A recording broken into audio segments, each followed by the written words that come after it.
नमस्कार दोस्तों, welcome to the news नेटिक।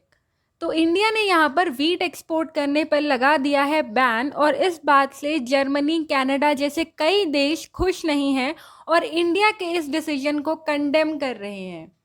चलिए जानते हैं इस मुद्दे को और डिटेल में, पर उससे पहले एक रिक्वेस्ट है आपसे कि अब तक अगर आपने चैनल को सब्सक्राइब नहीं किया है तो प्लीज़ चैनल को सब्सक्राइब करें और वीडियो पसंद आए तो वीडियो को लाइक ज़रूर करें। दोस्तों, इंडिया ने अभी कुछ टाइम पहले ही कहा था कि इस साल ये लोग रिकॉर्ड ब्रेकिंग वीट एक्सपोर्ट करेंगे दूसरी कंट्रीज़ में, लेकिन अब हालात कुछ ऐसे हो गए हैं कि वीट एक्सपोर्ट पर भारत को लगाना पड़ गया है प्रतिबंध। दरअसल अभी गर्मी इतनी ज़्यादा बढ़ गई है और इतनी तेज़ हीट वेव्स आ रही हैं जिससे गेहूं की फसल इतनी अच्छी नहीं हो रही और गेहूं के जो दाम हैं वो बढ़ गए हैं इंडिया के बहुत से पार्ट्स में। तो क्या अब सरकार किसी कंट्री को बिल्कुल भी वीट एक्सपोर्ट नहीं करेगी? देखिए, सरकार ने अपने एक्सपोर्ट्स पर रोक लगाई है, पर सरकार ने जिन जिन कंट्रीज़ के साथ एक्सपोर्ट का लेटर साइन कर चुका था, मतलब जिन जिन कंट्रीज़ के साथ वीट के एक्सपोर्ट के लिए अग्रीमेंट साइन हो चुका था, उन कंट्रीज़ में इंडिया वीट एक्सपोर्ट करेगा, क्योंकि अब अग्रीमेंट के अकॉर्डिंग इंडिया को उन कंट्रीज़ को वीट देना पड़ेगा। साथ ही इंडिया उन कंट्रीज़ को भी वीट एक्सपोर्ट करता रहेगा जहां फूड की ज़रूरत है इस समय, जैसे कि श्रीलंका और अफ़गानिस्तान। इंडिया का इस साल का टारगेट तो था 10 मिलियन टन वीट एक्सपोर्ट करने का, पर अभी ऐसा करना ठीक नहीं रहेगा क्योंकि हीट वेव्स की वजह से हो सकता है खुद भारत में ही वीट कम पड़ जाए और भारत के लोगों को आगे आने वाले टाइम में दिक्कत आ सकती है। और जाहिर सी बात है, इंडिया पहले अपने देश के लोगों के बारे में सोचेगा।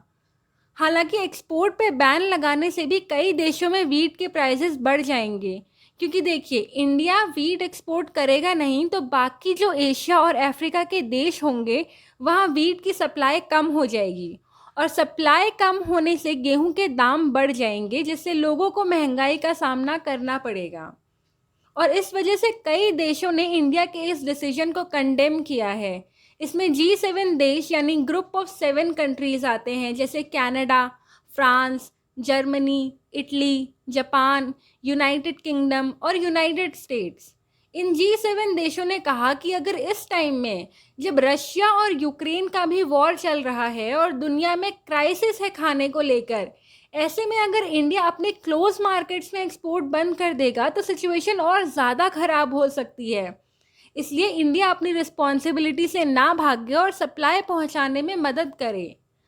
अगर आपको पता हो तो रशिया यूक्रेन वॉर से पहले यूक्रेन जो है, ये जितना भी वीट एक्सपोर्ट होता था दुनिया में, उसमें 12% 12% यूक्रेन का वीट होता था।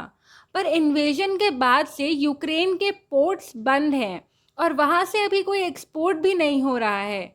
अब इसमें आप अपनी राय दीजिए कि क्या इंडिया को सरप्लस अमाउंट में वीट का एक्सपोर्ट करना चाहिए ताकि बाकी देशों की हेल्प हो सके, या फिर अपने वीट एक्सपोर्ट पर रोक लगाए रखनी चाहिए ताकि आगे आने वाले टाइम में उन्हें खुद वीट की कमी से ना गुजरना पड़े।